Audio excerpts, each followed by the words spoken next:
kanyang kadakilaan at sabihin sa lahat ng tao ang kanyang gawa. Magsihawin kayo sa Panginoon, mag-isang bagong awit.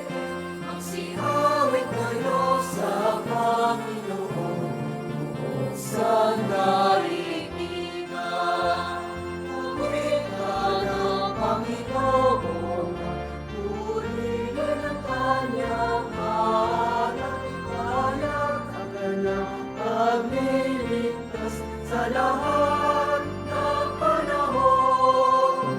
Magsihawin kayo sa Panginoon, isang bagong awit. Magsihawin kayo sa Panginoon, bukod sa daigdigan.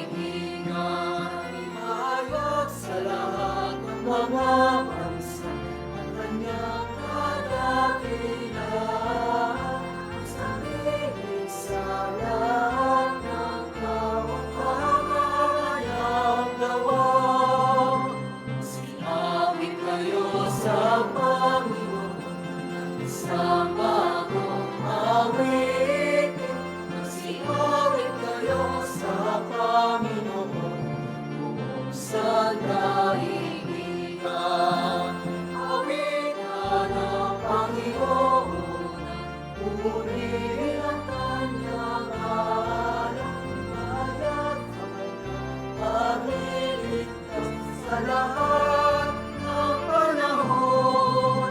Magsihawin kayo sa Panginoon, isang bagong awit. Magsihawin kayo sa Panginoon, buong sa daigdigan.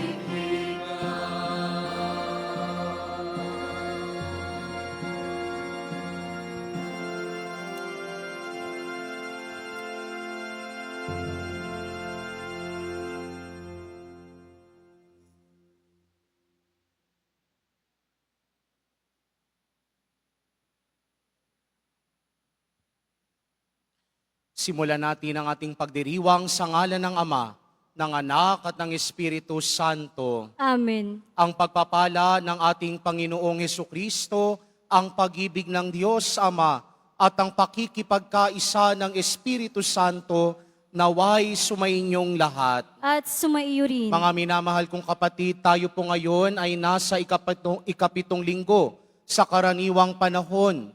Maririnig natin sa Ebanghelyo ang pagpapatuloy ng pagtuturo ni Jesus patungkol sa batayan ng pagiging disipulo. Sa linggong ito, tuturuan tayo ni Jesus na ang taong totoong nagmamahal, nagpapatawad, dahil ang pagpapatawad ay pag-ibig ding maituturing. Tayong mga pinatawad ng Diyos, aminin natin ang ating mga kasalanan at pagsisihan upang tayo maging marapat gumanap sa banal na pagdiriwang. Inaamin ko sa makapangyarihang Diyos At sa inyo mga kapatid, na lubha akong nagkasala sa isip, sa salita, sa gawa, at sa aking pagkukulang.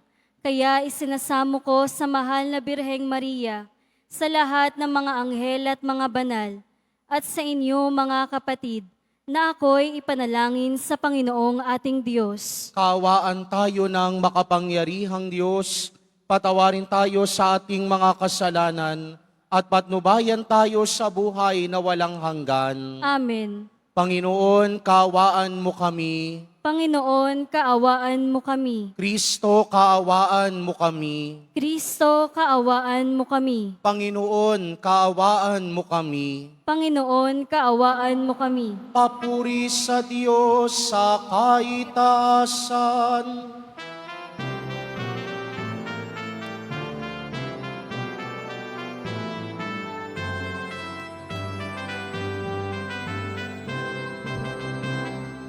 Papuri sa Diyos sa kaitaasan, at sa lupa'y kapayapaan, sa mga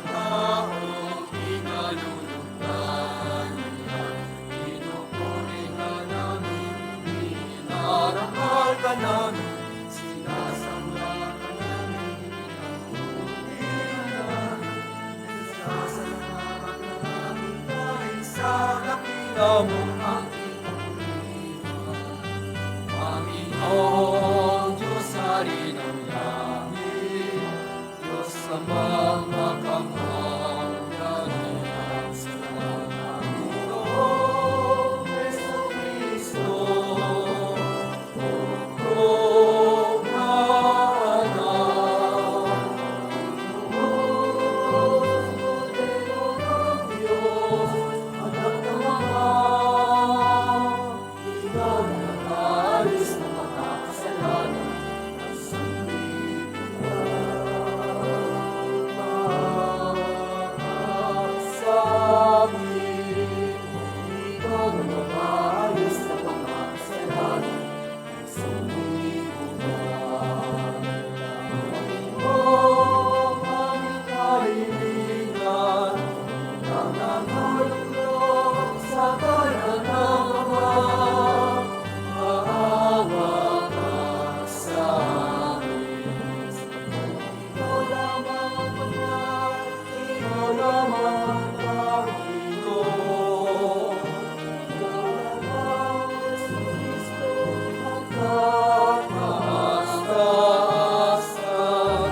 Sama ng Espiritu Santo, sa kadakilaan ng Diyos Ama. Amen, amen, amen.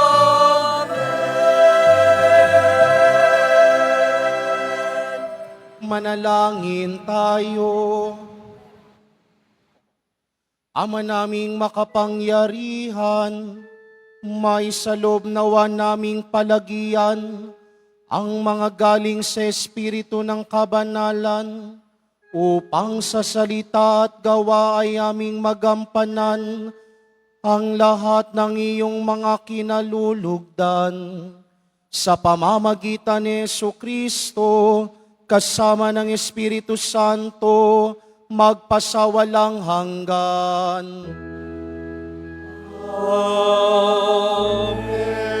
Magsiupo muna ang lahat. Pagbasa mula sa unang aklat ni Samuel. Noong mga araw na iyon, lumakad si Saul kasama ang 3,000 pilingkawal ng Israel upang hulihin si David. Kinagabihan, lihim na pinasok ni David at Abisai ang kampo ni Saul. Dinatnan nila itong tulog na tulog at napapaligiran ni Abner at ng buong hukbo. Ang sibat nito ay nakatarak sa gawing ulunan. Sinabi ni Abisai kay David, "Niloob ng Diyos na mahulog ngayon sa mga kamay mo ang iyong kaaway. Kung ibig mong tatarakan ko na siya ng sibat. Kapag nasaksak kong minsan iyan, hindi na kakailanganing ulitin." Ngunit sinabi ni David, "Huwag mong gagawin iyan. Malaking kasalanan ang magbuhat ng kamay sa hinirang ng Panginoon." Kinuha nga ni David ang sibat sa ulunan ni Saul at ang lalagyan ng inuman nito, at siya'y umalis. Isa mang kina Saul ay walang nagising, pagkat pinahimbing sila ng Panginoon. Dumating at umalis sina David nang walang nakaalam. Pagdating ni David sa kabilang gulod, tumayo siya sa isang mataas na lugar. Sinabi ni David, "Narito ang inyong sibat, mahal na hari. Ipinakuha ninyo rito sa isa ninyong mga tauhan. Ang taong tapat at matuwid ay gagantimpalaan ng Panginoon. Sa araw na ito'y niloob niyang mahulog kayo sa aking mga kamay. Ngunit hindi ko maaring pagbuhatan ng kamay ang hinirang ng Panginoon." Ang salita ng Diyos. Salamat sa Diyos. Ang ating mahabaging Diyos ay nagmamagandang loob. Ang ating mahabaging Diyos ay nagmamagandang loob. Panginooy papurihan, purihin mo ang kaluluwa. Ang pangalan niyang banal, purihin mo sa tuwina. Ikaw ang aking kaluluwa, ang Diyos ay papurihan. At huwag mong lilimutin yaong kanyang kabutihan. Ang ating mahabaging Diyos ay nagmamagandang loob. Ang lahat kong kasalanay, siya ang nagpapatawad. At anuman ang aking sakit, ginagamot niyang lahat. Sa bingit ng kamatayan, ako ay niligtas. At pinagpapala ako sa pag-ibig niya't habag. Ang ating mahabaging Diyos ay nagmamagandang loob. Kay ganda ng kalooban, mahabagin itong Diyos. Kung magalit ay banayad, kung umibig na may lubos.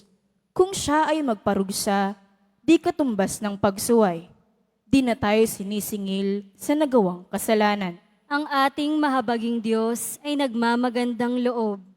Ang silangan at kanluran, kung gaano ang distansya. Gayong-gayon ang pagtingin sa sinumang nagkasala. Kung paano nahahabag ang ama sa anak niya, gayon siya nahahabag sa may takot sa kanya. Ang ating mahabaging Diyos ay nagmamagandang loob.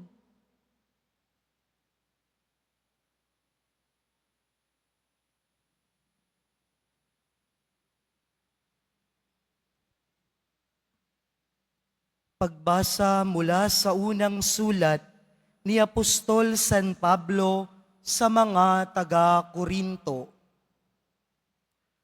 Mga kapatid, ganito ang sinasabi sa kasulatan. Ang unang tao, si Adan, ay nilikhang binigyan ng buhay. Ang huling Adan ay espiritong nagbibigay buhay. Ngunit hindi nauna ang panlangit, ang panlupa muna, bago ang panlangit. Ang unang Adan ay mula sa lupa, sapagkat nilikha sa alabok. Mula sa langit ang pangalawang Adan. Ang mga katawang panlupa ay tulad na nagmula sa lupa. Ang mga katawang panlangit ay tulad na nagmula sa langit. Kung paanong tayo'y katulad ng taong nagmula sa lupa, darating ang araw na matutulad din tayo sa nanggagaling sa langit. Ang salita ng Diyos. Salamat sa Diyos. Magsitayo na po ang lahat.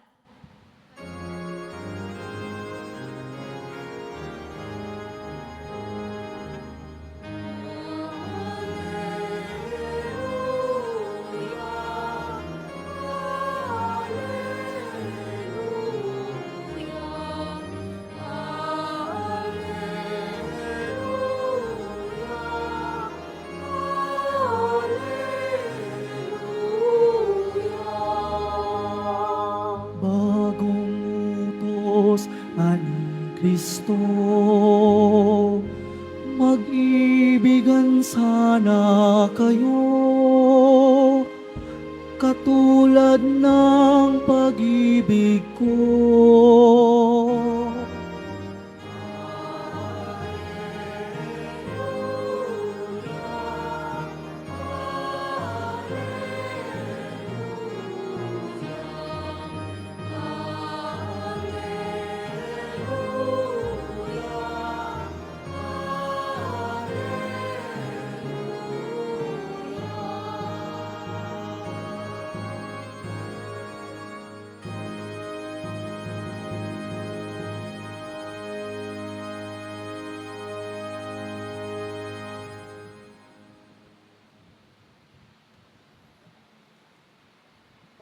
Sumainyo ang Panginoon. At sumaiyo rin. Ang mabuting balita ng Panginoon ayon kay San Lucas. Papuri sa iyo, Panginoon.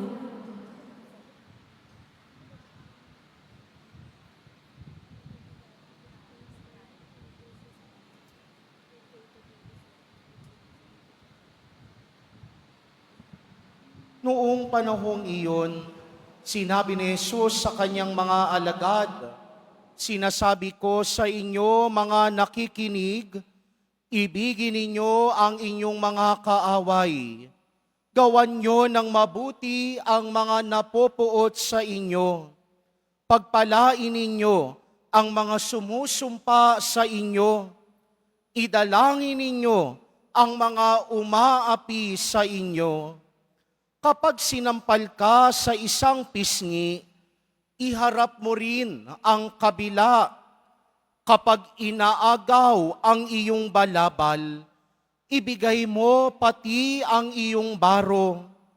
Bigyan mo ang bawat nang hihingi sa iyo, at kung may kumuha sa iyong ari-arian, ay huwag mo nang bawiin pa ang mga iyon.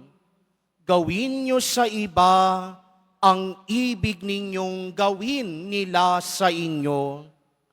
Kung ang iibigin lamang ninyo ay ang mga umiibig sa inyo, ano pang gantimpala ang inyong hihintayin? Kahit ang mga makasalanan ay umiibig din sa mga umiibig sa kanila. At kung ang gagawan lamang ninyo ng mabuti, ang gumagawa sa inyo ng mabuti, ano pang gantimpala ang inyong hihintayin? Kahit ang mga makasalanan ay gumagawa rin nito. Kung ang pahihiramin lamang ninyo ay ang mga taong inaasahan ninyong makababayad sa inyo, anong pang gantimpala ang inyong hihintayin? Kahit ang mga makasalanan ay nagpapahiram din sa mga makasalanan, sa pag-asang ang mga ito'y makababayad. Sa halip, ibigin ninyo ang inyong mga kaaway at gawan ninyo sila ng mabuti. Magpahiram kayo na hindi umaasa sa anumang kabayaran. Sa gayon, malaking gantimpala ang tatamuhin ninyo at kayo'y magiging mga anak ng kataas-taasan. Sapagkat siya'y mabuti sa masasama at sa mga hindi marunong tumanaw ng utang na loob. Maging mahabagin kayo gaya ng inyong Ama. Huwag kayong humatol at hindi kayo hahatulan ng Diyos. Huwag kayong magparusa at hindi kayo parurusahan ng Diyos. Magpatawad kayo sa inyong kapwa at patatawarin kayo ng Diyos. Magbigay kayo at bibigyan kayo ng Diyos. Hustong takal, siksik, liglig, at umaapaw pa ang ibibigay sa inyo. Sapagkat ang takalang ginagamit ninyo sa iba ay siya ring gagamitin ng Diyos sa inyo. Ang mabuting balita ng Panginoon. Pinupuri ka namin, Panginoong Hesukristo. Magsiupo muna ang lahat. Magandang hapon po sa inyong lahat. Maligayang pagdating muli sa pambansang dambana at Basilika Menor ni Jesus Nazareno. Ngayon ay linggo, araw ng Diyos, araw ng pakikipagtagpo sa Diyos. Kaya lahat ng mga nais makipagtagpo sa Diyos sa araw na ito, pumalakpak ng malakas.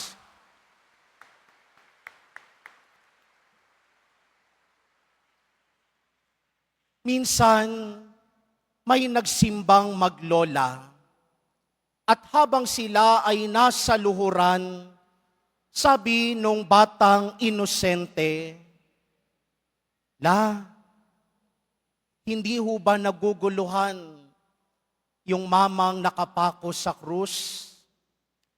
Hindi ho ba siya nalilito sa mga taong bumubulong sa Kanya, sa mga taong nagmamakaawa sa Kanya? Kasi nga naman, iba-iba ang laman ng kanilang panalangin. Iba-ibang tinig, iba-ibang pinagdadaanan, iba-ibang pagsusumbong ang nais nilang ibulong doon sa mamang nakapako sa krus. Sabi ng lola, alam mo apo, kahit yung mga bagay na hindi maisawika ng ating damdamin, naririnig niya. Kahit yung mga masasakit na nilalaman at basurang maituturing ng puso at damdamin natin, naririnig niya. Ikaw ba, alam ko, sabi niya doon sa apo niya, alam ko, pagkatapos natin dito sa simbahan, magpapabalik ka sa akin ng lobo doon sa plaza. Nagulat yung apo, oh, paano niyo po nalaman, lola? Sabi nung bata, dahil alam ko kung ano ang magpapasaya sa iyo. At ganun din ang Diyos. Bago pa natin sabihin sa Kanya, bago pa tayo lumapit at magsumbong sa Kanya, alam niya na kung ano ang magpapasaya at magpapakalma sa atin. Minsan, hindi natin maiwasang ikahon ang Diyos sa pag-iisip, sa pananaw at pagtingin ng tao. Minsan, ikinakahon natin kahit ang awa, kahit ang kahabagan ng Diyos.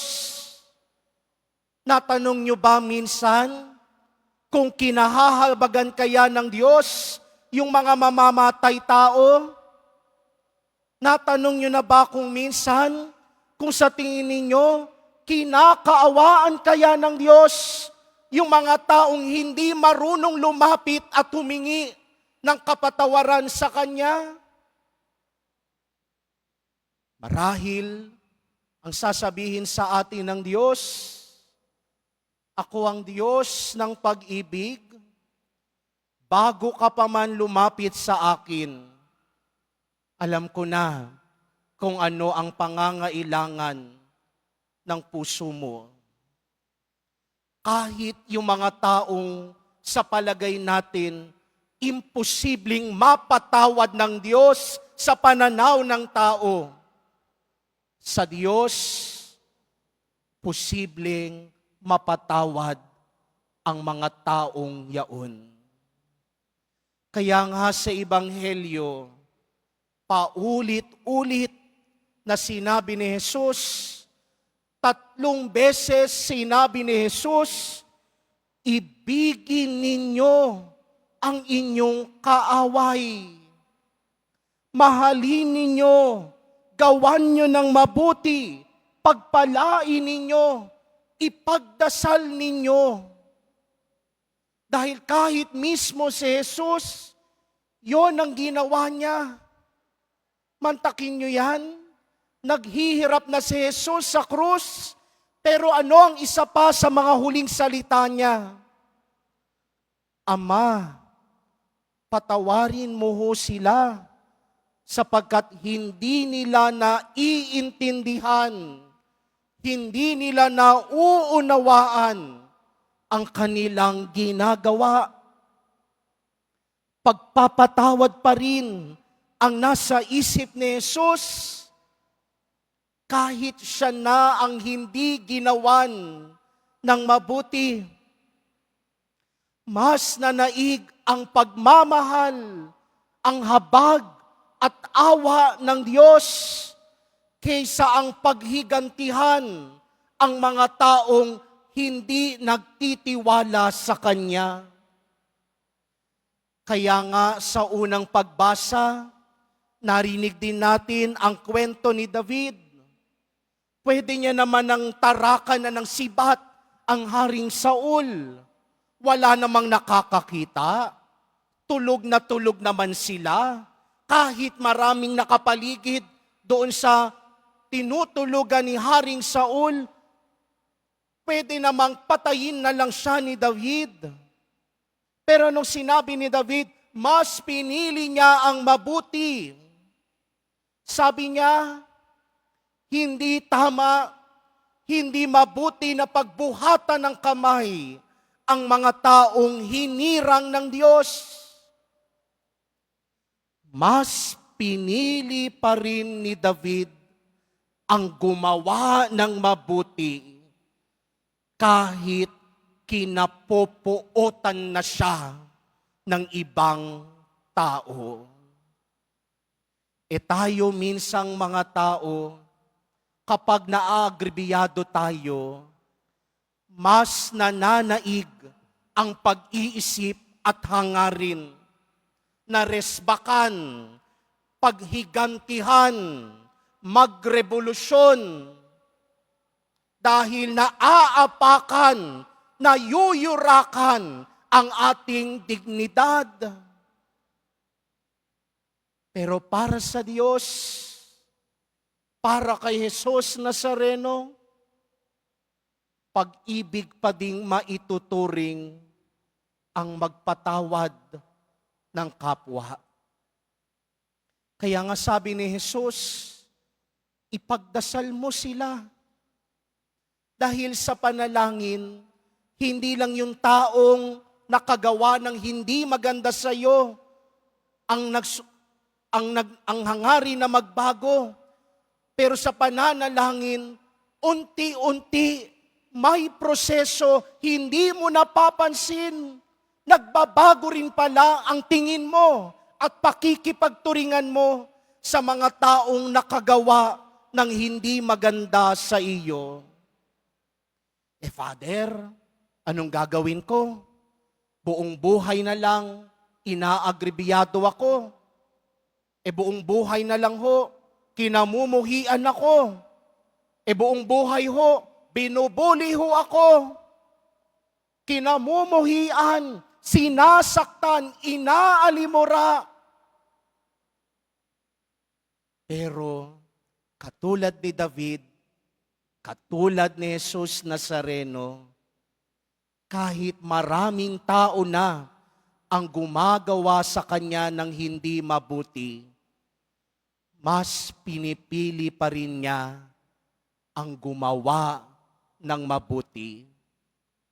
Dahil sa paggawa ng mabuti, hindi lamang ikaw ang nagbabago, pero sa paggawa ng mabuti, nakikita, nararanasan, at kaya kong itiyak sa inyo, kayang baguhin ng mabubuting gawa ang pagkatao ng mga taong hindi nagiging mabuti sa iyo.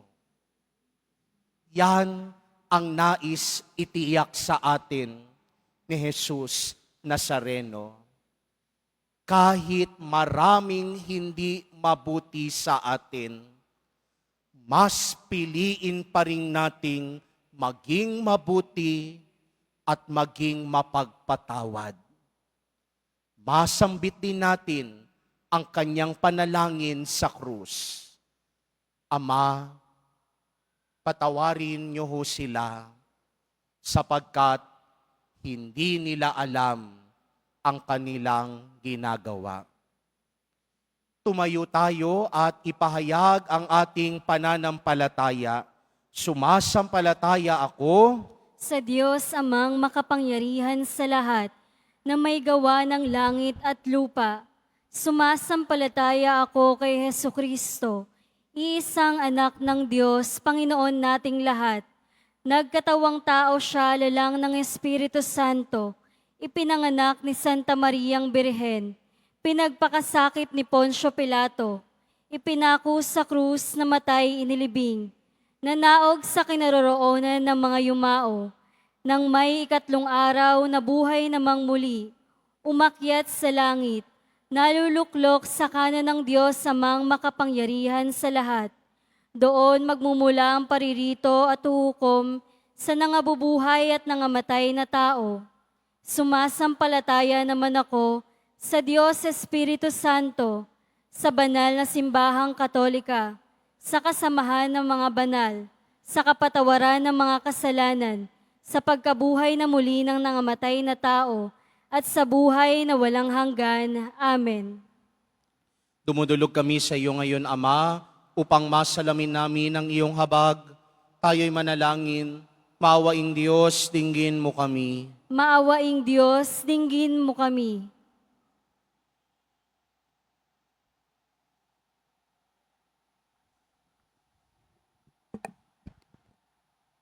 Masalamin nawa ng Santo Papa, mga obispo, pari at lahat ng namumuno sa simbahan ang walang katumbas sa pag-ibig ni Jesus na naghahanap ng mga nawawala at nagtatanggol sa mahihina. Manalangin tayo. Maawaing Diyos, dinggin mo kami. Labanan nawa ng mga namumuno sa aming lipunan ang kultura ng pagpatay upang maging buhay na instrumento sila ng paghilom ng mga inaapi, mahihirap at yaong mga walang nagtatanggol. Manalangin tayo. Maawaing Diyos, dinggin mo kami. Matuto nawa ang bawat isa na makinig sa kapwa upang magkaroon ng pagkakaunawaan at pag-iibigan na siyang mabisang daan tungo sa kabutihang pangkalahatan at kapayapaan. Manalangin tayo. Maawaing Diyos, dinggin mo kami. Sa pamamagitan ng sakramento ng kumpisal, matuto nawa ang bawat binyagan na lumapit sa dakilang awa ng Diyos na nagdudulot ng pagpapatawad at paghilom. Manalangin tayo. Maawaing Diyos, dinggin mo kami. Sa ilang sandali ng katahimikan, ating ipanalangin ang iba pang mga pangangailangan ng ating pamayanan, gayon din ang mga intensyon na inialay sa ating misa sa araw na ito. At isama rin natin ang ating mga pansariling kahilingan. Manalangin tayo. Maawaing Diyos, dinggin mo kami. Sa isang natatanging paraan, isama din natin sa ating mga panalangin ang kalusugan ng ating mahal na Santo Papa Francisco, kasihan at samahan nawa siya lagi ng mahal na Birhen at ganun din ng ating mahal na Poong Jesus Nazareno. Manalangin tayo. Maawaing Diyos, dinggin mo kami. Ama, pagkalooban mo kami ng biyaya ng pagpapatawad sa mga taong nakasakit sa amin o aming nasaktan, sapagkat sa pamamagitan mo, tunay ka naming kaisa sa pusong puno ng pag-ibig, awa at pagkahabag. Iniling namin ito sa pamamagitan ni Jesucristong aming Panginoon. Amen. Amen. Magsiupo muna ang lahat.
Magsitayo na po ang lahat.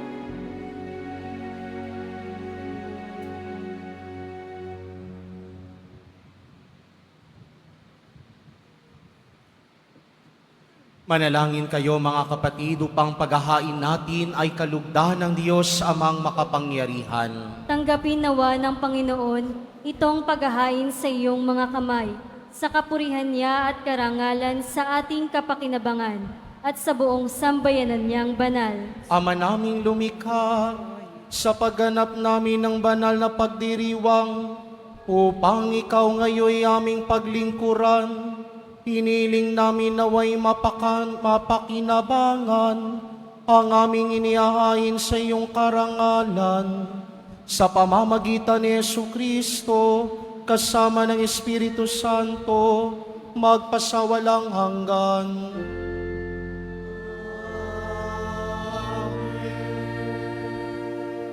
Sumainyo ang Panginoon. At sumaiyo rin. Itaas sa Diyos ang iyong puso at diwa. Itinaas na namin sa Panginoon. Pasalamatan natin ang Panginoong ating Diyos. Marapat na siya ay pasalamatan. Ama naming makapangyarihan, tunay ngang marapat na ikaw ay aming pasalamatan sa pamamagitan ni Jesucristo na aming Panginoon.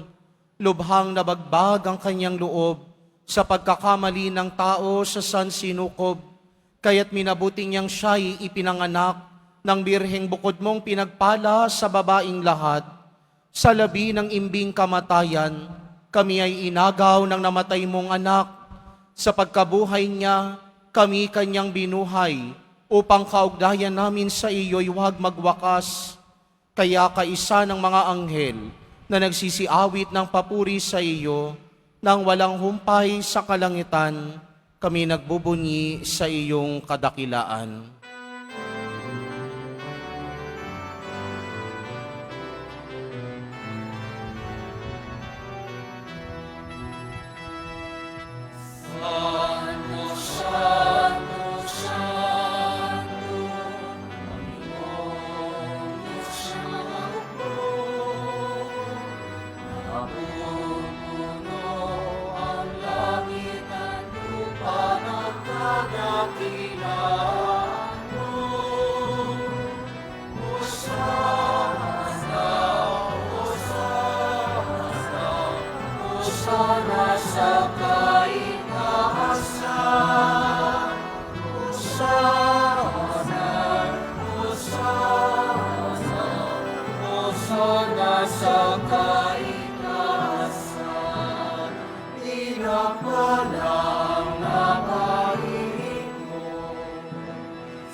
Magsiluhod po ang lahat. Ama naming banal, ikaw ang bukal ng tanang kabanalan, kaya't sa pamamagitan ng iyong Espiritu, gawin mong banal ang mga kaloob na ito, upang para sa amin maging katawan at dugo ng aming Panginoong Hesukristo. Bago niya pinagtiis ang kusang loob na maging handog, hinawakan niya ang tinapay, pinasalamatan kaniya, pinaghati-hati niya iyon, iniabot sa kanyang mga alagad at sinabi, "Tanggapin ninyong lahat ito at kanin. Ito ang aking katawan na ihahandog para sa inyo."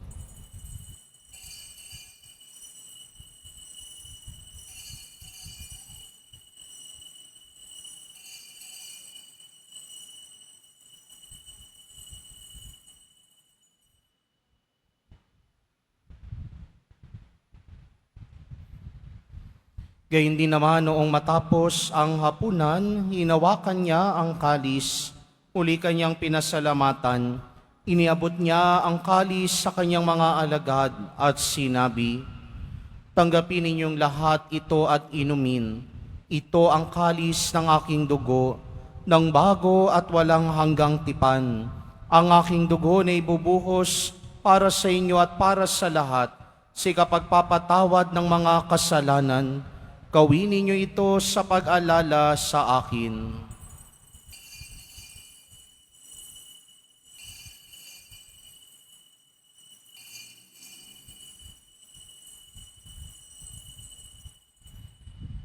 Magsitayo na po ang lahat. Ipagbunyi natin ang misteryo ng pananampalataya. Si Kristo'y namatay, si Kristo'y nabuhay, si Kristo'y babalik sa wakas ng panahon. Ama, ginagawa namin ngayon ang pag-alala sa pagkamatay at muling pagkabuhay ng iyong anak, kaya tiniaalay namin sa iyo ang tinapay na nagbibigay buhay at ang kalis na nagkakaloob ng kaligtasan.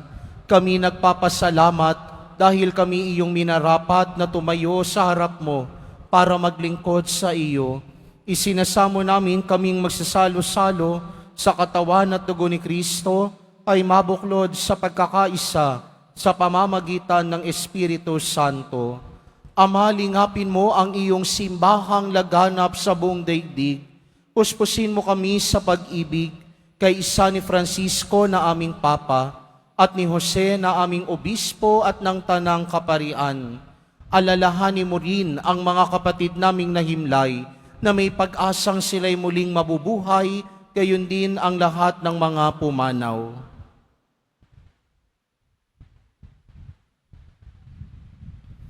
Kawaan mo sila at patuloyin sa iyong kaliwanagan. Kawaan mo't pagindapatin kaming lahat na makasalo sa iyong buhay na walang wakas, kaysa ng mahal na Birheng Maria na ina ng Diyos, ng kabiyak ng puso niyang si San Jose, kaysa ng mga apostol ni San Juan Bautista at ng lahat ng mga banal na namuhay dito sa daigdig ng kalugod-lugod sa iyo, may pagdiwang nawa namin ang pagpupuri sa ikararangal mo sa pamamagitan ng iyong anak na aming Panginoong Hesukristo. Sa pamamagitan ni Kristo, kasama niya at sa Kanya, ang lahat ng parangal at papuri ay sa iyo, Diyos samang makapangyarihan, kasama ng Espiritu Santo, magpasawalang hanggan.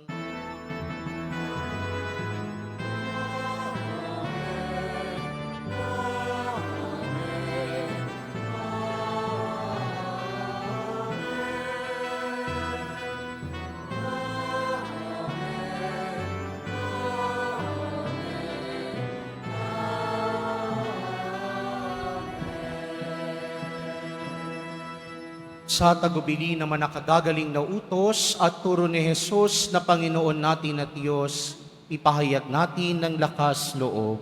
Ama namin, sumasalangit ka, sambahin ang ngalan mo, mapasa amin ang kaharian mo, sundin ang loob mo dito sa lupa para ng sa langit. Bigyan mo kami ngayon ng aming kakanin sa araw-araw, at patawarin mo kami sa aming mga sala, para ng pagpapatawad namin sa nagkakasala sa amin. At huwag mo kaming ipahintulot sa tukso at iadya mo kami sa lahat ng masama. Iniling namin kami adya sa lahat ng masama, pagkalooban ng kapayapaan araw-araw, iligtas sa kasalanan, at ilayo sa lahat ng kapahamakan, samantalang aming pinananabikan ng dakilang araw ng pagpapahayag ng tagapagligtas naming si Jesucristo. Sapagkat iyo ang kaharian at ang kapangyarihan at ang kapurihan magpakailanman. Amen. Panginoong Jesucristo, sinabi mo sa iyong mga apostol, kapayapaan ang iniiwan ko sa inyo, ang aking kapayapaan ang ibinibigay ko sa inyo. Tunghayan mo po ang aming pananampalataya at huwag ang aming pagkakasala. Pagkalooban mo kami ng kapayapaan at pagkakaisa ayon sa iyong kalooban, kasama ng Espiritu Santo, magpasawalang hanggan. Amen. Ang kapayapaan ng Panginoon ay laging sumainyo. at sumaiyo rin. Nang merong ngiti sa ating mga labi, magbigayan kayo ng kapayapaan sa isa't isa. Kordero ng Diyos na nag-aalis ng mga kasalanan ng sanlibutan, maawa ka sa amin. Kordero ng Diyos na nag-aalis ng mga kasalanan ng sanlibutan, maawa ka sa amin. Kordero ng Diyos na nag-aalis ng mga kasalanan ng sanlibutan, ipagkaloob mo sa amin ang kapayapaan. Magsiluhod po ang lahat.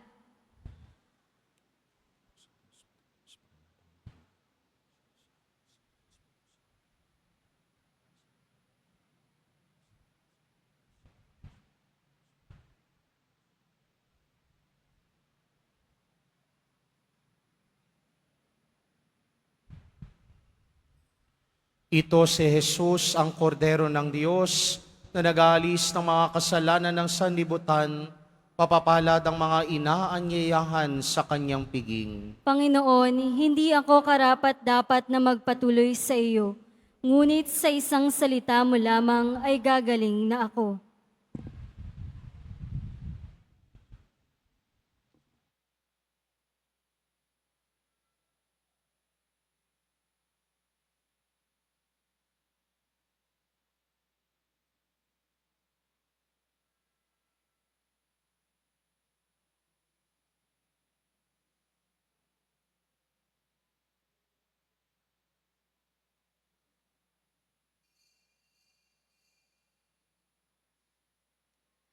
Para sa lahat ng tatanggap ng banal na komunyon, sasagot po tayo ng amen pagkasabi ng pari o ng lay minister ng katawan ni Kristo at isubo agad sa bibig bago umalis sa harapan ng pari o lay minister. Sumunod po tayo.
Surrounds me,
Announcement. Ngayon po ay Saint Peter the Apostle Sunday. Opus Sancti Petri. Kaugnay nito, magkakaroon tayo ng second collection na gagamitin sa paghuhubog, pagsasanay at suporta sa mga seminarista, pari at mga relihiyoso na nasa misyon. Tumulong po tayo.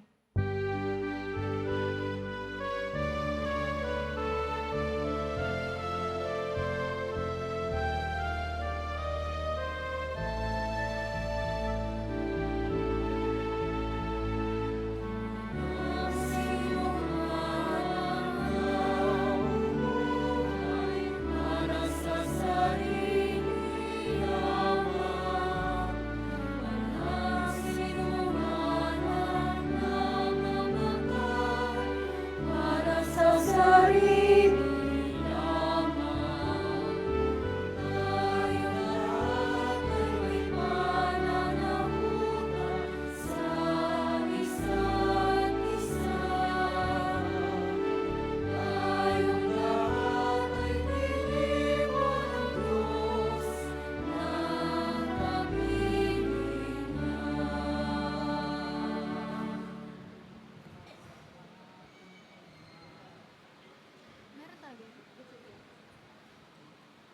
Pagkatapos ng misa, wiwisikan po ang lahat ng banal na tubig.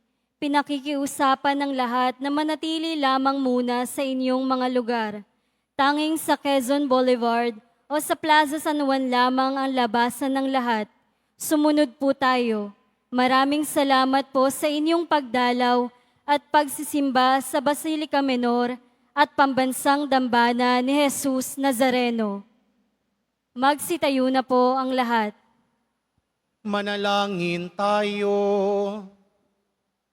Ama naming mapagmahal, ipagkaloob mo ng aming mapakinabangan, ang dulot na kaligtasan ng aming pinagsaluhan, bilang sangla ng iyong tiyak na pagsagip sa tanan, sa pamamagitan ni Jesucristo, kasama ng Espiritu Santo, magpasawalang hanggan.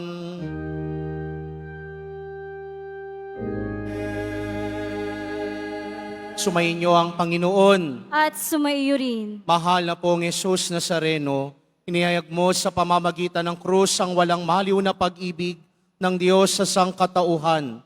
Pakinggan mo po ang kahilingan, lalo na para sa mga nangangailangan ng iyong tulong at awa, makamtanawa namin ang iyong kasagutan ng may utang na loob na tinatanaw. Basbasan din po ninyo itong mga imahen at dasalan upang lalo kaming manalangin at magtiwala sa pamamagitan ng bendisyon na ito, naway lalo kaming maging mapaglingkod, masunurin at tapat sa iyo, naming maluwalhating Panginoon, magpasawalang hanggan. Amen. At pagpalain at pag-ingatan kayo lagi ng makapangyarihang Diyos, Ama, Anak, at Espiritu Santo. Amen. Naialay na ang banal na misa, umayo kayong taglayang pag-ibig at kapayapaan ng poong Jesus Nazareno. Salamat sa Diyos.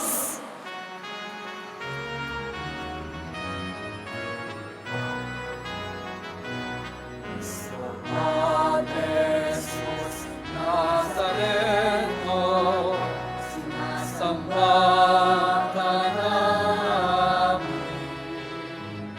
Inibigulungan namin, para mo ang aming buhay at kaligtasan. Nuestro Padre Jesus Nazareno, iligtas mo kami sa kasalanan.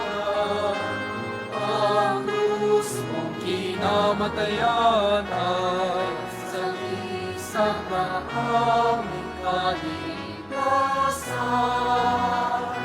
Nuestro Padre Jesus Nazareno, minamahal ka namin. Nuestro Padre Jesus Nazareno, inulwalhating ka namin.